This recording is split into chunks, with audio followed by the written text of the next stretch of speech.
پس از حمله پهپادی و موشکی گسترده اما نه موفق جمهوری اسلامی به اسرائیل، دولت بایدن ضمن تاکید بر تعهد واشنگتن uno puede proyectar qué va a pasar y entre las opciones de lo que va a pasar podría ser una tercera guerra mundial si ciertas cosas se salen del control, aún de los más poderosos. Con lo cual uno podría empezar diciendo, en primer término, este es un conflicto que no empezó el 7 de octubre, no empezó el año pasado, empezó hace mínimo 80, 90 años atrás, eso en primer término. En segundo término, es mucho más complejo de lo que la mayoría de la gente puede llegar a entender, porque es un tema auténticamente geopolítico. Y tú sabes que la geopolítica tiene una característica muy importante que pocas otras disciplinas la tienen, de sociología por lo menos y de política, y es que la geopolítica se entiende a muy largo plazo. Se empiezan procesos, a lo mejor una generación que se terminan 5 generaciones después, 6 generaciones después, e insisto, muchas cosas pueden salirse del control. Y en gran medida uno podría llegar a preguntarse lo que hizo Irán. ¿Lo hizo realmente como una reacción absoluta, inmediata a este ataque al consulado iraní en Siria o hay otras cosas de por medio? Bueno, hay que ser conscientes de que una de las cosas que hay de por medio que ayuda a entender el porqué del ataque del sábado a la noche por parte de Irán directamente contra Israel es que Irán no podía mostrarse ante su propio pueblo, ante el mundo musulmán y ante el mundo entero, como diciendo, bueno, me mataron, mataron a varios generales en mi embajada en Siria y yo no hago nada. Algo tenía que hacer, no podía quedarse sin hacer nada.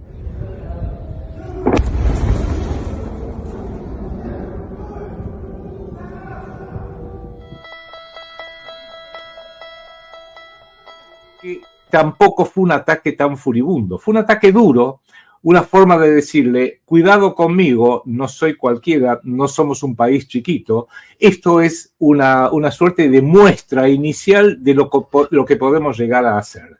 Y sin decirlo, pero nadie lo quiere decir, de la misma manera que Israel tiene las espadas bien cuidadas por los Estados Unidos y por eso hace todos las canalladas, los atropellos que viene haciendo desde hace 80 años, Irán, en menor medida, pero también tiene las espaldas cuidadas o protegidas por Rusia. No porque Rusia esté a favor de los iraníes necesariamente, sino que esto es, como decía al principio, geopolítica. Y en la geopolítica, más que lo emocional, prima lo racional, prima el análisis frío de lo que puede llegar a ocurrir y los intereses de cada uno de los países, sea Irán, sea Israel, sea Rusia o sea Estados Unidos. ¿Le ves un potencial como para la famosa, que yo ya no sé si ya estamos en ella, como dice Cristina Martín Jiménez, ya estamos en la Tercera Guerra Mundial o una guerra mundial ya caliente, que pienso yo que podría ser, como decía Einstein, ¿no? No sé cómo sea la Tercera Guerra Mundial, pero la cuarta sí será a pedradas o algo así, dijo Einstein. Es lo único que va a quedar, las piedritas y los palos, nada más que los eso. Palos, sí. Mira, hay que entender, porque todavía mucha gente, inclusive los analistas, siguen atrapados en el siglo XX y hay que avanzar hacia el siglo XXI. En el siglo XX hubo 2 terribles guerras mundiales que estuvieron, las tenemos todos en nuestra mente, los que hemos estudiado historia, como planos militares, la Primera Guerra Mundial, y un plano eminentemente militar, la Segunda Guerra Mundial. Que por supuesto cada uno después tenía su trasfondo económico, tenía su trasfondo ideológico y una serie de cosas, pero el plano principal fueron el plano militar. La Tercera Guerra Mundial, yo creo que el plano principal es militar, puede llegar a serlo, pero desde el principio de esta guerra fue una guerra psicológica. La guerra psicológica ya no es tanto dominar al otro físicamente, pegándole, atándole, empujándolo, arrinconándolo, o sea, operando físicamente sobre su población y sobre sus recursos y sobre sus ciudades, obliterándolas, llegado el caso, sino más bien es una guerra psicológica, que la guerra psicológica lo que trata de hacer es crear confusión, crear miedos cuando a lo mejor no debieran estarlos, crear confianza cuando en realidad la situación no debiera serlo, y crear una serie de factores que hacen que el enemigo de cada uno de los bandos no entienda bien de qué se trata. Lo dijo Sun Tzu hace 2600 años en el arte de la guerra. La mayor victoria de cualquier comandante militar es hacerle pensar al enemigo que no hay ninguna guerra, porque si piensa que no hay ninguna guerra, no va a defenderse. Bueno, ese sería, digamos, el caso extremo de lo que sería la guerra psicológica. Hoy no tenemos esa simpleza mental, pero sí tenemos elementos tecnológicos, no tanto científicos, sino tecnológicos, que nos permiten hacer esta guerra psicológica de una forma absolutamente sin precedentes. Ya no hay 4 o 5 canales por ciudad, sino que cada ciudad de cualquier país del mundo tiene 200, 300, 400 canales a disposición. Ni hablar de las redes sociales, ni hablar de YouTube, ni hablar de Netflix, Prime TV, Hollywood, que son parte de la guerra psicológica, porque no cabe ninguna duda que Hollywood, por ejemplo, es una de las usinas de guerra psicológica planetaria, donde ciertas banderas son siempre presentadas como muy buenas y ciertas otras banderas siempre presentadas como muy malas. Entonces yo ahí redondearía esto diciendo, y esto es algo que con Enrique Romero, mi colega en el programa Antisistemismo Explícito, venimos trabajando hace mucho tiempo. Todos sabemos que sea de la Segunda Guerra Mundial, sea de la Primera Guerra Mundial, sea de la guerra en Irak, sea lo que sea, siempre hay una historia oficial. La historia oficial que suele ser la historia de los ganadores. La historia de los ganadores va a decirte, bueno, pasó esto, yo entré para defender el bien, la democracia, los derechos humanos, y conquisté al malo, que por algo lo conquisté y hoy está muerto, que hoy está aniquilado, aplastado, etc. Pero el revisionismo, que México con el gran Salvador Borrego, por ejemplo, fue uno de los primeros en incursionar en esa dirección, te dice no, pero también veamos la historia, la verdad de los derrotados, porque que hayan sido derrotados militarmente no quiere decir que hayan sido malos. Es más, si fueron derrotados militarmente es porque la violencia que expresaron fue menor a la violencia que expresó el bando ganador. Por ejemplo, Segunda Guerra Mundial. Fueron más violentos Estados Unidos, Gran Bretaña, la ex Unión Soviética, que Alemania, Italia y el Japón. Y pobre Japón pagó la factura máxima que se podía pagar. Con lo cual tiene que haber un revisionismo histórico. Es saludable, pero nosotros no nos paramos ahí.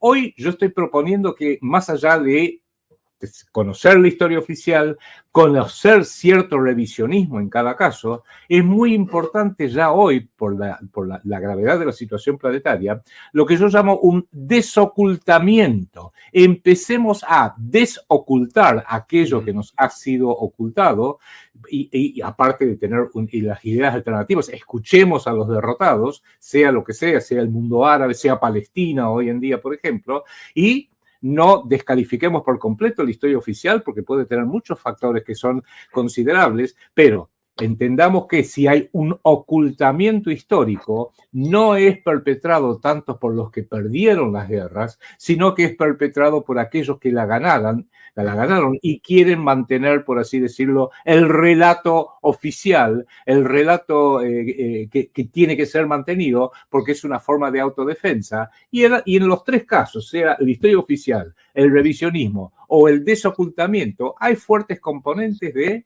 guerra psicológica. The result is an absence of checks and balances in Russia and the decision of one man to launch a wholly unjustified and brutal invasion of Iraq. I mean, of Ukraine. Iraq, anyway. 75. Y cualquier relato que se oponga a ese relato oficial, pues activaron muy bien aquello de teoría de la conspiración para presentar así como locos prácticamente a quienes reten esa versión oficial. Tú constantemente hablas, y yo estoy totalmente de acuerdo contigo, de un gobierno mundial privado. Te lo he escuchado decir varias veces. Y prácticamente los presidentes, los mandatarios o las presidentes, pues gerentes, una especie de gerentes de este gobierno mundial privado. ¿Qué papel juega el sionismo dentro de este esquema? cuando yo comento de esto, evidentemente dicen, ahí va con la teoría de la conspiración, los protocolos de los sabios de Sion, que no sé qué, pero vemos muchas cuestiones que ahorita dice uno, bueno, ¿qué está pasando? Y esta matanza brutal, este asesinato de niños, en fin, ante la vista de todo mundo, y todavía hay quienes dicen, no es un genocidio, y es la legítima defensa de Israel. Eso a nivel de lo que pasa ahí, pero a nivel global de este gobierno mundial privado, en tu opinión, ¿qué papel juega el sionismo?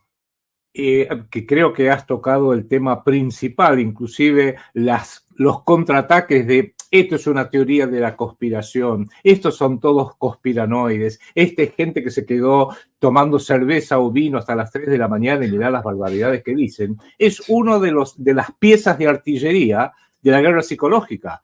Esta es la historia que a mí me conviene y cualquiera que se oponga a la misma, teoría conspirativa, conspiranoide, enajenado, etcétera, etcétera, etcétera. Mira, yo escribí un libro en 1996 que se llama El Gobierno Mundial. En realidad el título definitivo que le puse es La cara oculta de la globalización, lo llamé como primer subtítulo, pero cuando hice la 5ª edición en el 2010 le cambié el título un poquito y puse el cerebro del mundo, de la globalización al gobierno mundial. Repito, el cerebro del mundo desde la globalización hacia el gobierno mundial, porque lo que expongo ahí es lentamente, en términos geopolíticos, pausados y a muy largo plazo, ha habido una creciente privatización del poder. El poder que siempre estaba asociado a instituciones públicas, los estados nacionales con, según el formato que tengan, con sus 3 poderes, ejecutivo, legislativo o judicial, o si es una monarquía, el rey o la reina, o el sheik, o lo que sea, las instituciones internacionales multilaterales, la Organización de Naciones Unidas, el Fondo Monetario Internacional, el Banco Mundial, que son todas organizaciones públicas, la OEA, públicas, pero que vienen siendo los principales artífices del poder real. Pero ¿qué ocurrió? Paulatinamente ese poder se fue yendo hacia el ámbito privado. Y el ámbito privado es mucho más sutil. Para entender el ámbito del poder privado hay que pensar más en las corporaciones. Yo siempre doy el siguiente ejemplo. El presidente de México o el presidente de la Argentina, en una democracia se supone que lo elige el pueblo de México y el pueblo de Argentina cuando va un domingo predeterminado a participar del misterio de depositar su voto en la urna. Perfecto. Y gana el que tenga mayor cantidad, perfecto. Pero en el mundo privado no es así. Los 2.500.000 empleados de Amazon, por ejemplo, no son los que eligen quién va a ser el presidente de Amazon. No. Al presidente de Amazon, a Jeff Bezos, por ejemplo, lo elige el directorio. Y al directorio de Amazon lo eligen los accionistas. Con lo cual, así opera el poder privado y hay que entender entonces que es muy distinto. No digo que esté mal, sino que es muy distinto y muy diferente.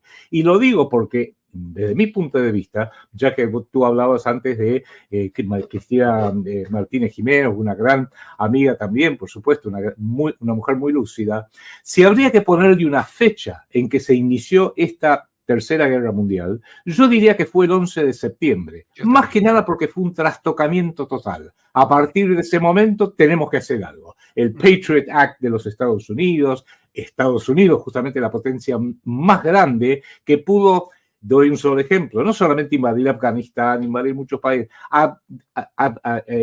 invadir y destruir Irak en el 2003, sabiendo que no tenía, inclusive admitido por el propio George W. Bush, que Irak no tuvo absolutamente nada que ver con el 11 de septiembre. Y bueno, pero tiene armas de destrucción masiva y no se encontró ni un tornillo de un arma de destrucción masiva. Una mentira flagrante, enorme, pero como suele pasar con los poderosos. Sí, mentí. ¿Y qué? ¿Qué vas a hacer al respecto? Nada, perfecto. Sigamos, próxima elección, va a venir otro. Vino Barack Obama. Bueno, perfecto. Sigamos jugando y no guardemos los juguetes todavía. Entonces, hay que entenderlo, porque yo creo que si avanzamos hacia otra fecha clave, la segunda fecha clave, y fue terrible, fue el 11 de marzo del 2020, cuando de repente se informó que estábamos bajo una terrible epidemia, una crisis catastrófica de salud pública, que luego quedó demostrado que no fue tal, que luego quedó demostrado que había muchos intereses encontrados al respecto, pero que se utilizó como uno de los planos de guerra psicológica para imponer vastos esquemas de censura realizado por empresas privadas. Yo vivo en la Argentina, hace muchos años que vengo tratando de hacer algo político, y sí, en el pasado nos ha censurado el gobierno, no importa cuál. Nos censuraban, nos cerraban un diario, nos sacaban un programa de radio o televisión que pudiéramos haber tenido, pero siempre eran entidades públicas. Mira, el presidente ordenó que se censure a Salvucci. Bueno, ok, listo. Pero hoy en día no. Hoy no me censura el gobierno argentino, hoy me censuran empresas privadas que ni siquiera están en Argentina, que están en California o que están en otras lejanas geografías. La misma plataforma por la que transmitiremos esto. Bueno, claro, por eso voy a ser súper cuidadoso al respecto, porque lo que quiero expresar es que hoy el poder privado es el que ejerce el poder de censura, control, orientación de esta opinión es buena porque se condice con el relato oficial y esta opinión es mala porque es una visión o revisionismo de los derrotados o desocultamiento de los conspiranoides, así que hay que sacarla. Hechas estas aclaraciones, yo digo que el 11 de marzo del 2020 fue un golpe de Estado, pero nadie lo vio. Porque todo el mundo dice, ¿cómo un golpe planetario? Sí, un golpe planetario que impuso un gobierno mundial, pero ¿dónde está ese gobierno mundial? Es que fue un golpe de Estado privado.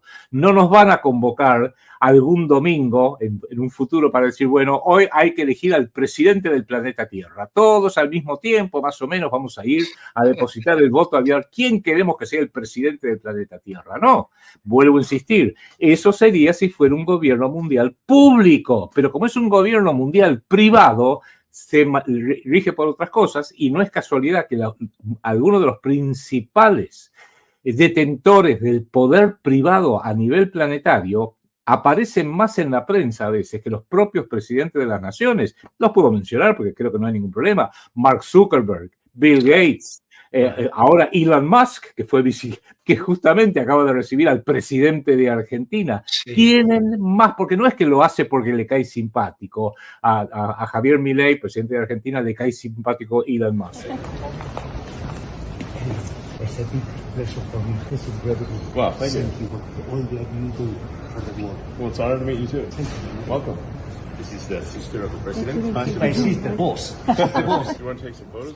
O porque al presidente de Estados Unidos le caiga particularmente simpático a Bill Gates, que no lo es. O que algún otro líder europeo lo reciba a Mark Zuckerberg porque le cae muy simpático. No, porque saben que ahí está el poder. Mira, te cuento una anécdota que yo lo puse en mi libro El cerebro del mundo.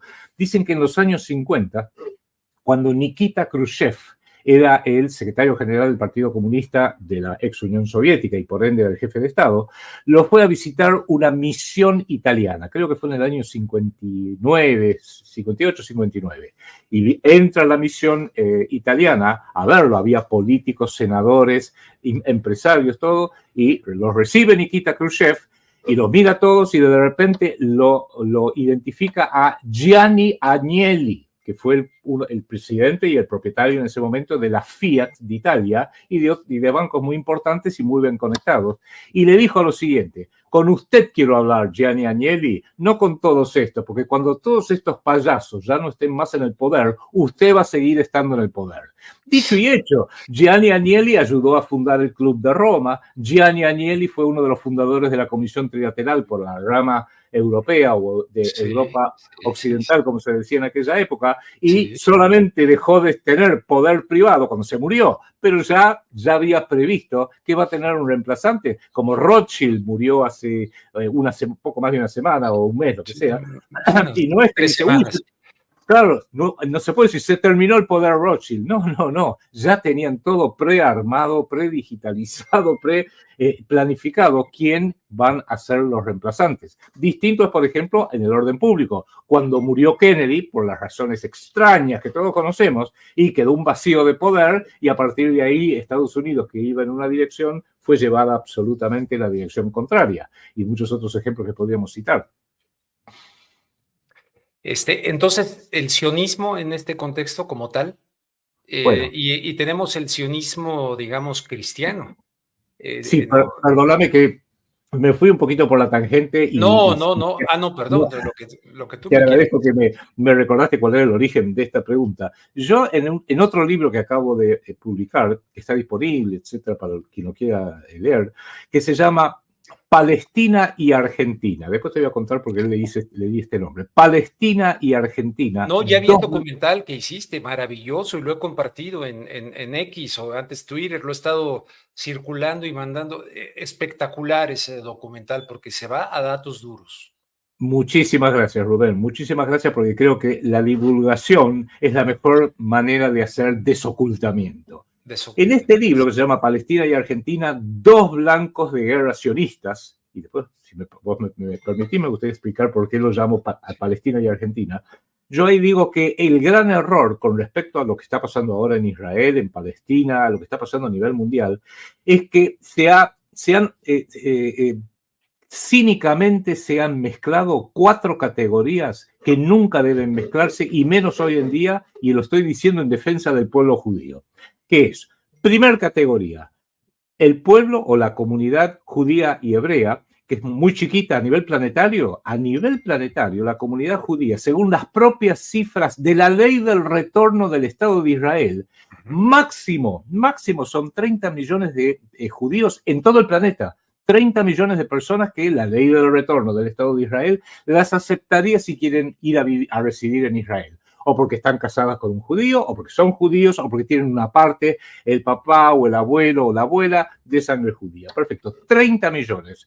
Que uno dice, pero son pocos. Es el 0,4% de la población del planeta, porque hoy el planeta tiene 8.000 millones de personas. Entonces yo hago ahí la primera pregunta. ¿Tiene la comunidad judía a nivel planetario el 0,4% del poder en distintas áreas como correspondería si fuéramos realmente democráticos o no? Lo dejo ahí.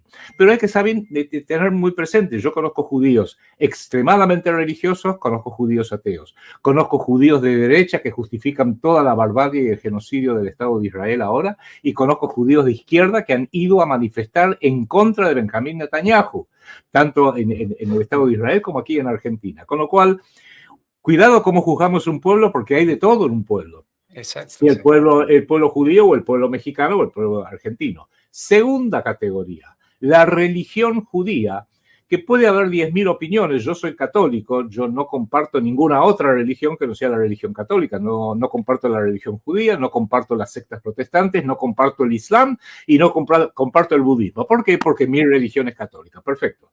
Pero la religión judía tiene una particularidad. No es evangelizadora, nunca te va a golpear un domingo a la mañana un rabino, como hacen los evangélicos, por ejemplo, para decir, te venimos a convertir. No, para nada, al contrario, no quieren saber nada. Son cerrados, no son intrusivos, jamás, y vuelvo a insistir, te insisten en querer convertirte, como te puede llegar a pasar con un protestante o inclusive con un islámico, cuidado. Con lo cual, comunidad judía, en Argentina o en el mundo, religión judía, yo al menos personalmente no tengo ningún problema. Tercera categoría, el sionismo, que es una ideología nacida en 1896, no tiene miles de años como la religión y la comunidad judía, nacida alrededor de 1896, laica, porque nació como una ideología laica, que promueve el supremacismo judío planetario. Tengamos mucho cuidado con esto. Y promovía la formación de un Estado judío, Estado nacional soberano, que finalmente lo consiguen, cuarta categoría, en 1948, cuando imponen por la fuerza y el terror el Estado de Israel, con los resultados que vemos ahora lamentablemente en los noticieros todas las noches. Y si el Estado de Israel se impuso, fue gracias a Gran Bretaña, porque el que le regaló ese territorio no a Israel. El que le regaló ese territorio a Sir Lionel Walter Rothschild en la Declaración Balfour de 1917 fue su graciosa majestad, el rey de Inglaterra en aquel momento, que dijo, y veríamos con mucho agrado que haya un Estado, un hogar nacional para la comunidad judía que estaba desparramada mayormente por Europa y América. Esas 4 categorías hay que diferenciarlas, y lo digo yo bajo mi responsabilidad. No, y que le cambiaron el artículo, porque primero dijeron Arthur James Balfour. Inglaterra ve con simpatía la creación del Hogar Nacional Judío en Palestina. Se armó tal que le cambiaron el artículo por el artículo indefinido. Y claramente dice Palestina. Rubén, y ahí eso que acabas de decir es para nosotros los argentinos tan importante, porque la razón por la cual escribí este libro y le di ese título, Palestina o Argentina, Palestina y Argentina, es porque en el libro fundacional de Teodoro Herzl, que era un abogado laico, ateo inclusive, que fue el que empezó todo el movimiento sionista, junto con alguien que lo antecesor de él, que se llamaba León Pinsker, que venía de Odessa, de lo que hoy es Ucrania, es porque en el libro de Teodoro Herzl, publicado en 1896 y que dio cabida después al primer Congreso Mundial Sionista en Basilea en 1898, estamos hablando de hace 140 años, sí, casi 130 y pico de años, es que cuando Teodoro Herzl nace con la idea y recibe el apoyo de banqueros judíos muy poderosos, los Rothschild, el barón Hirsch de Francia, Alemania, lo que luego serían el gran capital judío que ya estaba muy potenciado en aquel momento, lo fue a ver al entonces sultán del Imperio Otomano Turco. El Imperio Otomano Turco, que luego, en la Primera Guerra Mundial, después de la Primera Guerra Mundial, Turquía pierde la Primera Guerra Mundial y el Imperio Otomano Turco es fracturado. Y la parte de Palestina fue usurpada por Inglaterra. La parte de Siria y el Líbano fue usurpada por Francia, una de las potencias ganadoras, victoriosas, uno de los buenos en la Primera Guerra Mundial, y la parte de Palestina se transformó en el mandato palestino que Inglaterra dijo, me lo quedo yo. Sí. O sea, se robó una tierra. El mandato británico, a diferencia del francés, esos son los famosos acuerdos de, ¿cómo se llama? Sykes-Picot, ¿no? Sykes-Picot, exactamente. Sykes-Picot, que es de 1916.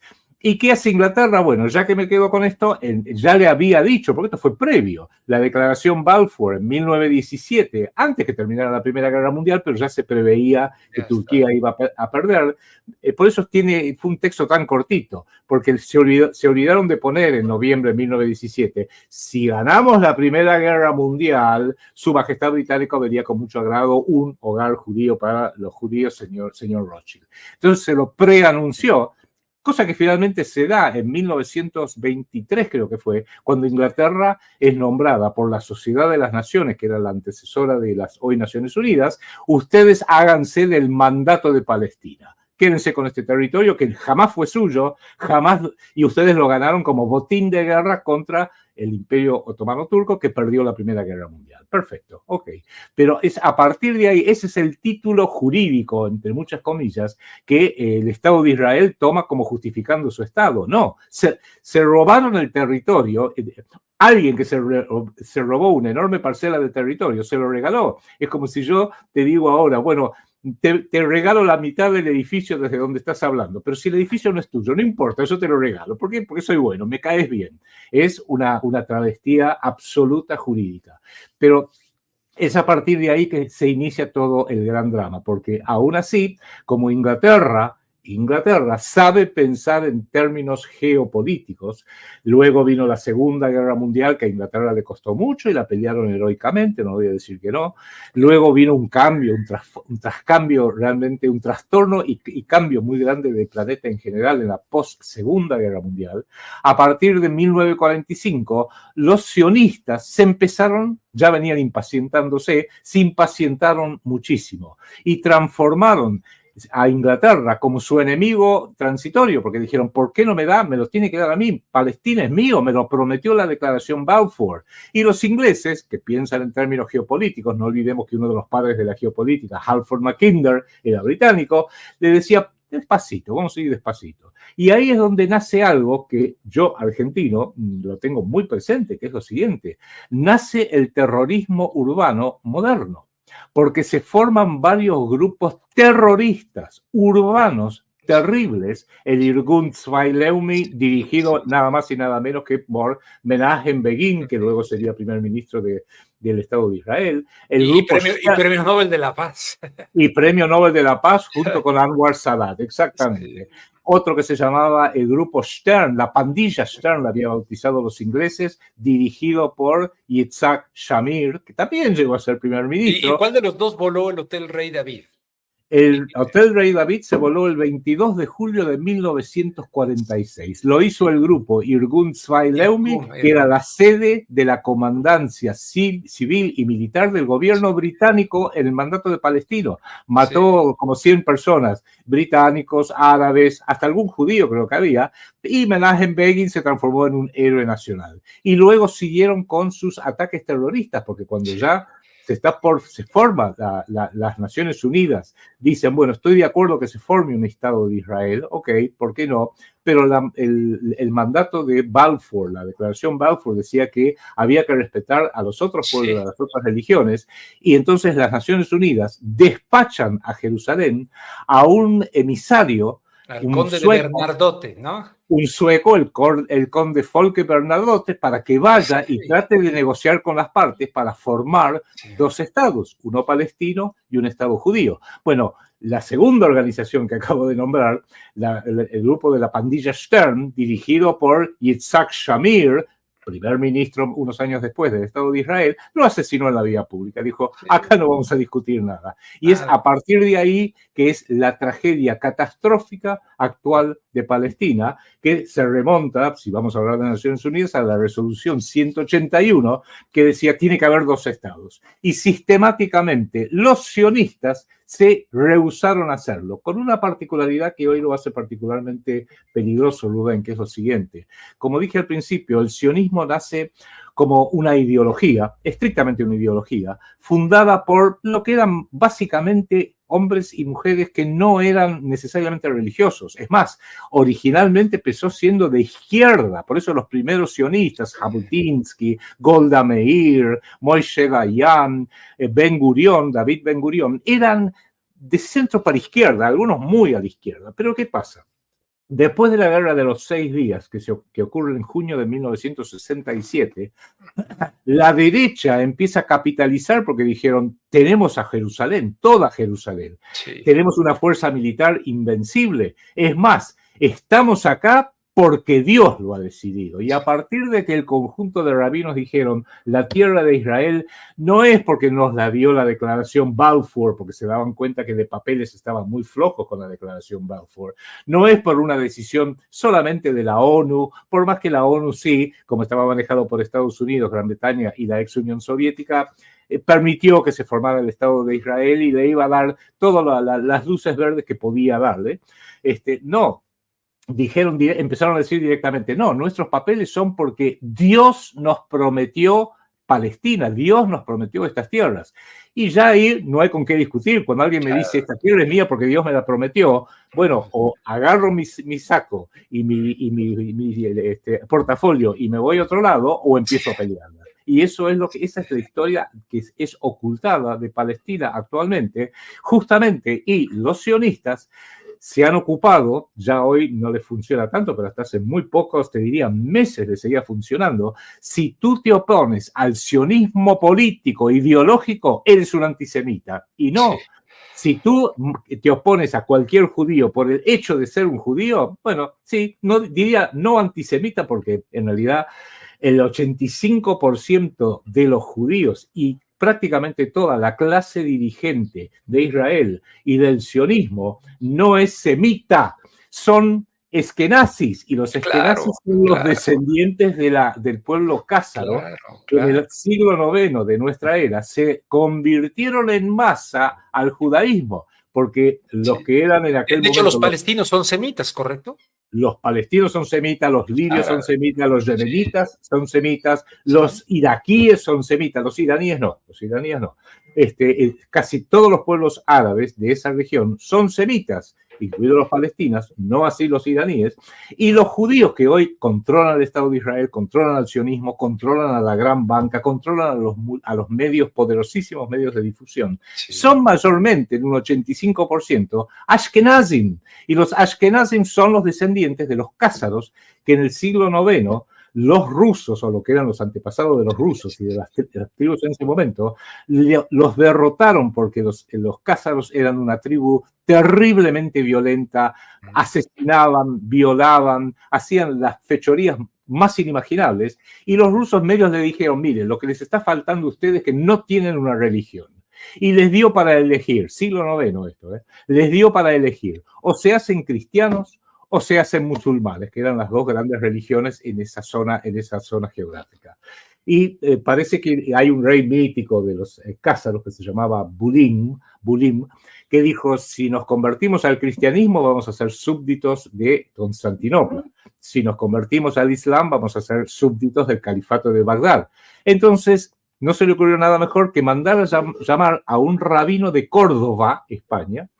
Lo fue a ver y le dijo, bueno, yo soy el hermano mayor, para usar una frase muy moderna, soy el hermano mayor tanto de cristianos como de musulmanes, cosa que tenía cierta razón. Entonces el rey ordenó que todo el pueblo cázaro se convirtiera al judaísmo. Es el único caso en la historia que hay de una conversión masiva de toda una población a la religión de Abraham y Moisés. ¿Qué pasa? Pasaron los siglos, eran muy ambulantes, por así decirlo, fueron ambulando hacia Ucrania, especialmente el sur de Ucrania, tengamos eso muy presente. De Ucrania pasaron a Polonia, de Polonia pasaron a Germania, y en Alemania pudieron llevar a cabo a partir del siglo XVIII y siglo XIX uno de los talentos más grandes que tienen, que yo creo que les viene de la magia negra babilónica, pero sigamos, que es las finanzas, no la economía, las finanzas, con nombres totalmente paradigmáticos como son los Rothschild, los Warburg,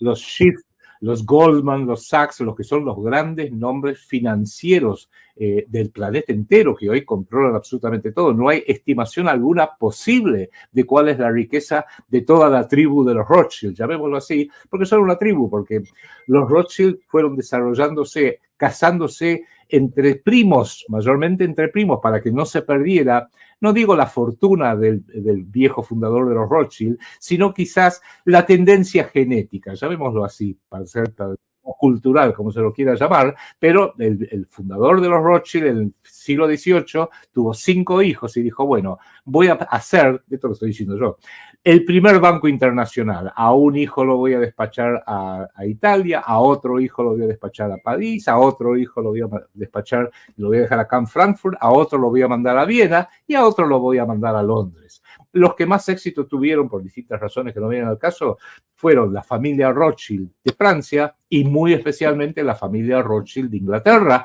que se pudieron inmiscuir, voy a usar una palabra suave, inmiscuir dentro de la nobleza británica, y el control que tienen es casi total, hasta tal punto que existen indicios de que en realidad los reyes de Inglaterra, el actual incluido, son circuncidados. No importa, eso sería una forma quizás simbólica, puede que sea una relación higiénica, yo creo que también es una cuestión rabínica. Y es a partir de ahí, cuando empezamos a entender el mundo cómo funciona realmente, es que empezamos a entender, con esto redondeo, querido Rubén, por qué un grupo tan pequeño numéricamente, tan pequeño demográficamente, tiene hoy tanto poder que básicamente la principal arma de poder del sionismo es el dinero. Ni siquiera es la bomba atómica que seguro que ha admitido Israel que tiene. Con el dinero se compran las voluntades de políticos. Hay un magnífico libro que yo lo menciono, hago una síntesis en mi libro Palestina y Argentina, que escribieron un libro, 2 americanos a principios en el año 2006 creo que fue, que se llama El lobby israelí y la política exterior norteamericano. Y en un libro de 500 páginas muy bien documentado, explican estos 2 americanos que son norteamericanos académicos de primer nivel. Uno de ellos fue el decano en aquella época, decano de la Facultad de Ciencias Políticas de la Universidad de Harvard, Stephen Walt, y el otro era el decano de Ciencia Política de la Universidad de Chicago, la Universidad Rockefeller por excelencia. De hecho, tengo el libro, lo he leído, lo tengo en la Ciudad de México, no estoy ahorita en Ciudad de México, pero sí. John Mearsheimer, un libro espléndido donde termina diciendo, han financiado, más allá de que sean republicanos o demócratas, tan completamente a nuestros diputados, senadores, intendentes, ministros, presidentes y ministros de gabinetes. No importa que sean de izquierda o de derecha, que sean demócratas o que sean republicanos, eso es lo de menos.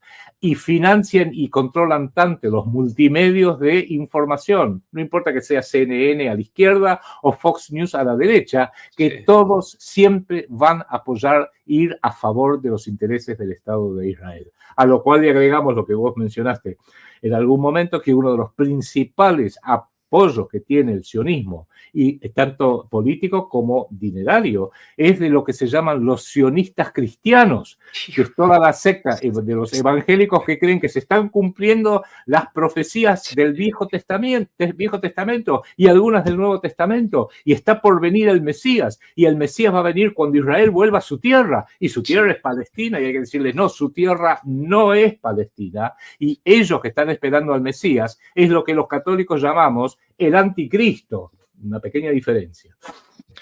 Fíjate, yo tenía un amigo libanés, murió, Antonio Trabulce Caim, que hace muchos años yo trabajando en Televisión en México me dijo, no, Rubén, para estos no es la tierra prometida, sino la tierra prometida. Y yo lo tiré de a loco, estás loco. Híjole, ahora al paso del tiempo, porque la Patagonia argentina y la Patagonia chilena, vinculando a lo que decías de Herzl, bueno, Argentina y ahora con Milei, bueno, está en la mira de una nueva territorialidad sionista, ¿no? Es lo que dice tu documental y tu libro, imagino. Así es, Rubén, y por eso yo tengo 71 años, digamos, todas mis posibilidades de hacer algo en política ya pasaron, y lo que se pudo hacer, lo que no se pudo hacer, mala suerte, no vivo de los errores del pasado, sino vivo pensando cómo en base a la experiencia del pasado uno puede prevenir graves situaciones a futuro. Y como argentino, pero también lo digo como vecino de la querida hermana República de Chile, vecino de Uruguay, del sur del Brasil, de Paraguay, de Bolivia, del Perú y por supuesto también de México a nivel continental, porque yo soy nacionalista argentino, pero soy mucho más nacionalista iberoamericano. Claro. Mi amor por la Argentina no termina en la frontera de Chile. Ah, no, eso es Chile. No. Mi amor por Argentina es el amor por toda Iberoamérica. Es más, tengo muchos amigos uruguayos que yo siempre digo, Uruguay debiera incorporarse a la Argentina. O si prefieren al revés, Argentina debiera incorporarse a Uruguay. Es lo mismo, me da exactamente lo mismo. Pero la geopolítica británica, como tú bien sabes, logró dividir y transformar a nuestro continente prácticamente en 32 o 32 republiquetas. Y sabemos que el sionismo heredó y fue facilitado por la geopolítica británica, aquella geopolítica que en 1711 escribe un panfleto que se traduce, porque era anónimo, semi-anónimo, era masónico, que dice, propuesta para humillar a España. Y describió toda una propuesta en 1711 para que el reino de España fuera disgregado en América, cortado en 10.000 pedazos, y lo que eran 4 magníficos virreinatos de aquella época, de principios del siglo XIX, se transformó en las 32 republiquetas ridículas que hoy es Iberoamérica, y si quieres poner a la Argentina en orden alfabético como la primera republiqueta ridícula, lo acepto con todo dolor, porque es exactamente así.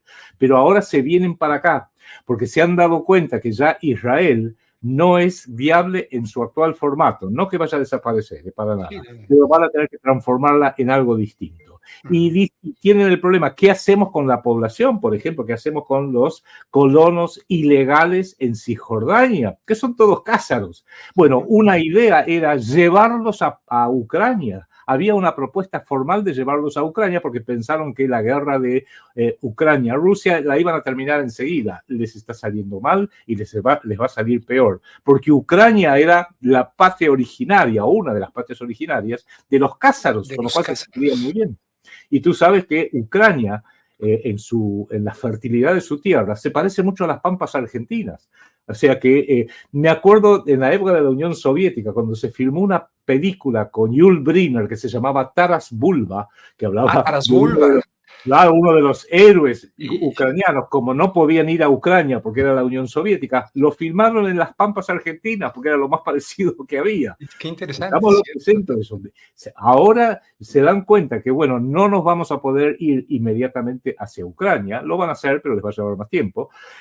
¿A dónde podríamos ir? A la Argentina. Por eso que le dieron todo el financiamiento, todo el apoyo habido y por haber, inimaginable, descarado, desfachatado, porque la Yavad Lubavitch lo ha apoyado a Javier Milei, que es un desequilibrado mental, pobrecito. Es un hombre que tiene un fuerte, lo digo en serio, un fuerte desequilibrio. No, yo sí lo creo, sí.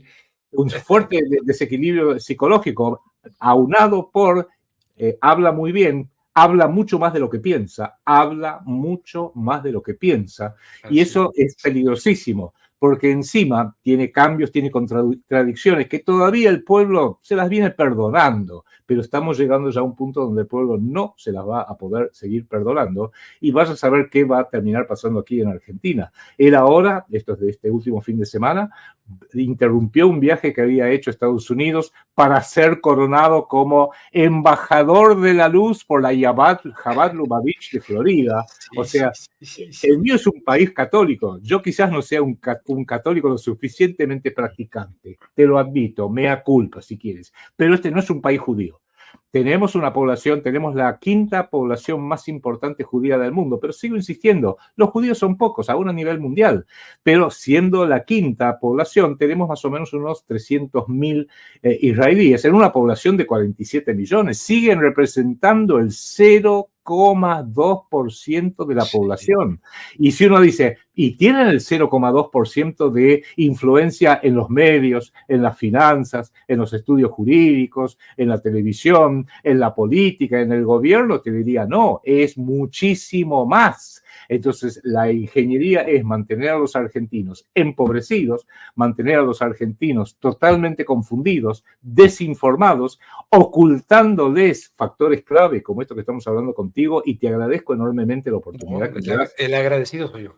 De decirlo, y porque tiene que despertar el pueblo para entender cuál es el origen de su problema. Mira, yo te voy a dar un ejemplo. En el libro Un Estado Judío de Teodoro Herzl, él dice en el capítulo Palestina o Argentina, se justifica diciendo, Argentina sería muy bueno, porque Argentina tiene un territorio muy amplio, tiene poca población, 1896 estamos hablando, sí. Tiene muy poca población, tiene recursos inmedibles, no solamente para comida, hoy le agregaría para alimentación, para agua potable, litio, petróleo, gas, oro, todo, enormes recursos. Entonces, ¿qué decía ya por allá por 1896? Desconociendo todos estos datos, Teodoro Herzl, Argentina tendría el mayor interés de cedernos una parte de su territorio a cambio de una compensación financiera.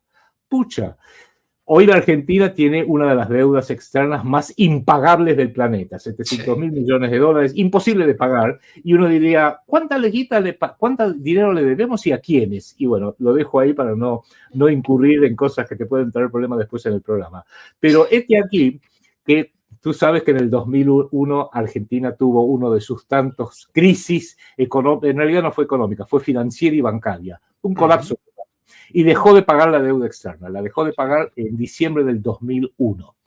¿Qué hace en agosto del 2002? 7 meses después, 8, 9 meses después, el New York Times, el diario más prestigioso de los Estados Unidos, saca un artículo que dice, la secesión de la Patagonia como forma de resolver el problema del no pago de la deuda externa de la República Argentina. Y da un montón de razones, que sí, que no, hablando con uno, hablando con otro, porque siempre hacen así, consultan a uno, consultan a otro, hacen todo un show, un relato oficial, un relatito oficial del tema, y la conclusión obvia es, si Argentina cediera a la Patagonia a favor de los señores acreedores, bancarios, y bueno, le dirían, ¿cuánto nos debes? Creo que en ese momento eran 250.000 millones. Bueno, te lo bajamos a la mitad, 125.000 millones de dólares, y total, con el anatocismo, que es el interés compuesto y recapitalizado, la vamos a recuperar todo ese dinero en 2 patadas. Tengámoslo presente, 100 años después siguen con el mismo plan, expresado de otra forma, y hoy ya directamente están diciendo, Yo lo estoy leyendo así, entre líneas. Ahora vamos para allá, ahora queremos todo, ahora vamos por la Argentina y empezamos confundiéndolos a ustedes de tal manera por los gobiernos degenerados de los Kirchner, que fue una catástrofe, pero también los que vinieron antes también fueron una catástrofe. Sí. Los vamos a confundir, a desesperar tanto a los argentinos, a empobrecerlos y desculturizarlos, que van a terminar votando a un psicópata como Javier Milei. Tú sabes que el 56% lo votó, porque el 56% sabía contra quién votaban. Votaban contra los Kirchner, votaban contra Sergio Massa, contra todo el kirchnerismo. Ahora sí, a partir de diciembre están empezando a averiguar los argentinos a favor de quién votaron, qué es lo que pusieron en la Casa Rosada, que es el Palacio de Gobierno de la República Argentina. Una última pregunta, porque el tema es muy vasto. Aquí en México hay una gran posiciones muy intensas con respecto a las elecciones del 2024. Del lado de un conglomerado, pues, PRI, PAN, PRD, está Xóchitl Gálvez, la candidata de oposición a Morena, que es Claudia Sheinbaum. Y la candidata Xóchitl Gálvez abiertamente, por ejemplo, nunca se expresó nada en contra de los ataques a los palestinos, asesinatos de niños, jamás. Y dijo, nuestros hermanos del Medio Oriente, los israelitas, la de la derecha. Y ahora dice, condena a Irán por haber atacado a Israel. En cambio, la de la izquierda, que es judía, Claudia Sheinbaum, judía no de religión, judía, pues, vamos a entenderlo así como de raza, étnica. Ella en el 2009 escribió un artículo en contra de los asesinatos de niños en Gaza. Sin embargo, ahora en este contexto también ha guardado silencio. ¿Alguna opinión tienes de este escenario en México de las elecciones para sustituir a López Obrador? ¿Quién, por cierto, en el 2000, siendo candidato a este gobierno que ganó, publicó en su cuenta de entonces Twitter una foto con Jeremy Corbyn, en la cual dice, nos reunimos para hablar de un gobierno mundial justo y fraterno. Yo le escribí, ¿cómo? ¿Que un gobierno mundial justo y fraterno? Eso me suena a la Comisión Trilateral y a todo, no a la izquierda. Jamás me contestó. Estaba con Jeremy Corbyn. Bueno, quien vaya a suceder a López Obrador, quien, por cierto, ha propuesto una integración de todo el continente americano, incluido Estados Unidos y Canadá, al estilo de la Unión Europea. Mandé a decir al presidente Biden que lo voy a visitar. En julio voy a ir a verlo, a la Casa Blanca. Y quiero tratar con él el tema de la integración de toda América. Porque mi planteamiento es que así como se creó la Comunidad Europea y luego pasó a ser Unión Europea, así necesitamos hacerlo en América.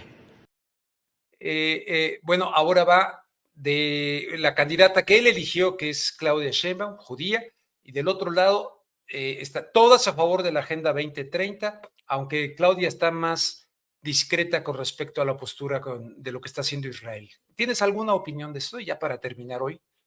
Mira, sí, tengo una opinión y vengo siguiendo con mucho interés el proceso electoral que va a haber en México. Y yo te diría lo siguiente, que es un poco la interpretación que hago de la política argentina, que creo que también se puede aplicar a la política de México, se puede aplicar a la política de Colombia y se puede aplicar a la política de Estados Unidos.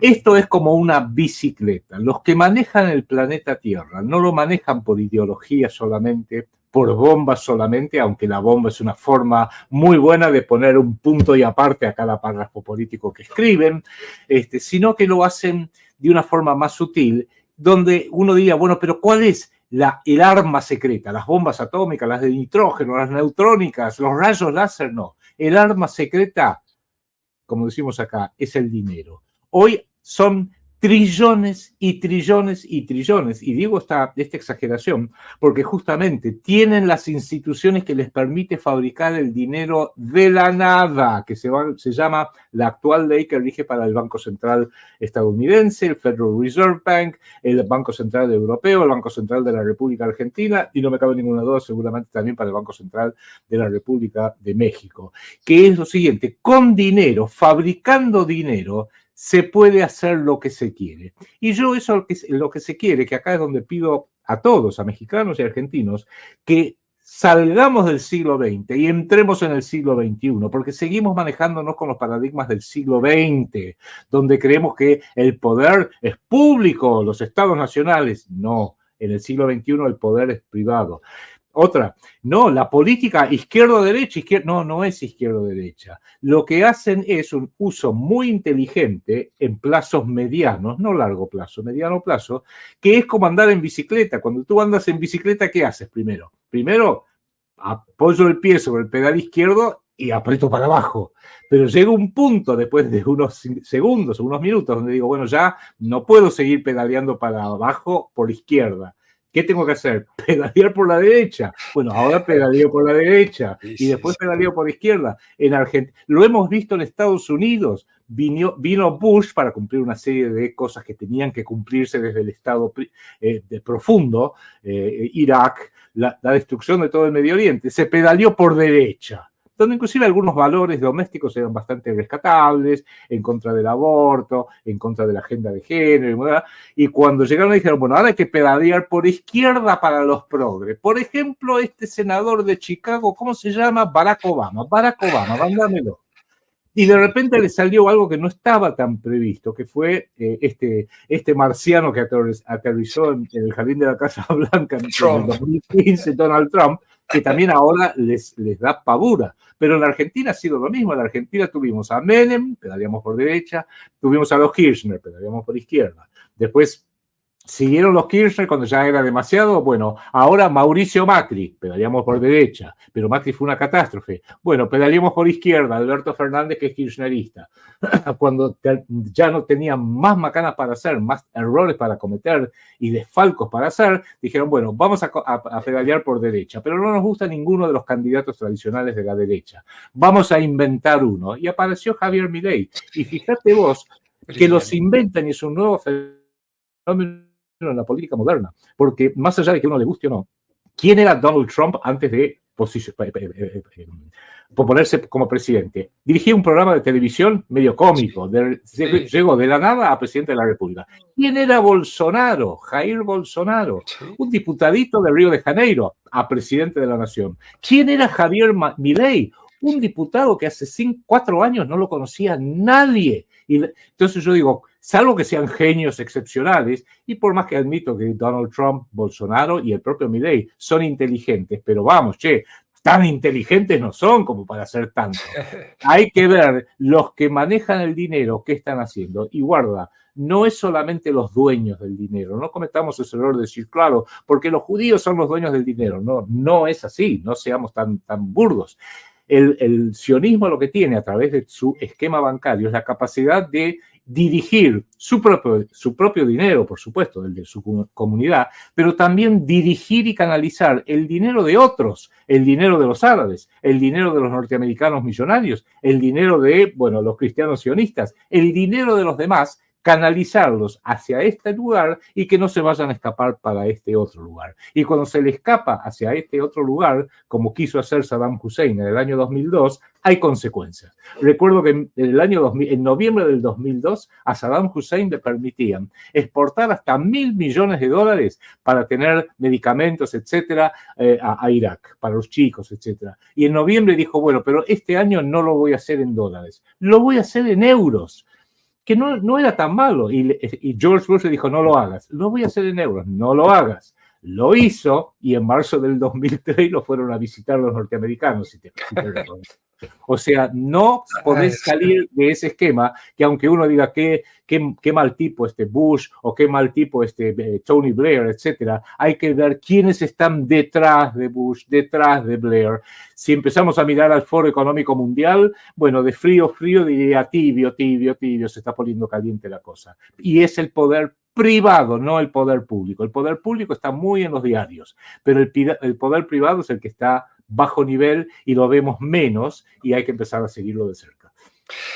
Te quiero agradecer enormemente y tal vez en un futuro podremos darle continuidad cuando hayan ocurrido una serie de cosas, por ejemplo acá las elecciones y tal, pero en verdad yo creo que esto es muy importante. Como te dije, tu voz me parece indispensable, la tuya, la de Quique Romero.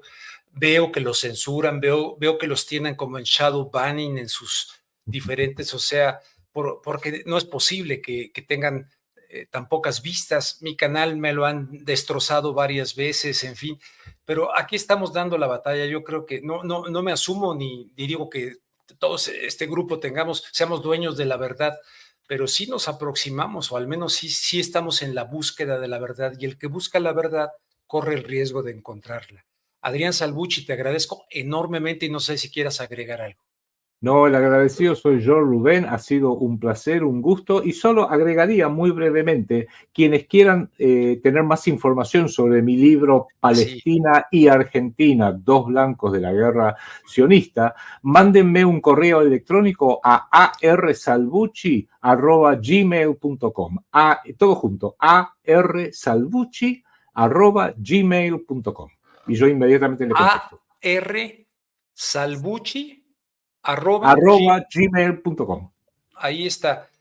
Tú me hiciste favor ya de mandarlo, ¿verdad? Ahí está el sitio, pero todavía no lo pude subir al sitio, por eso digo, va a ser más rápido si me mandan el correo electrónico arsalvucci@gmail.com.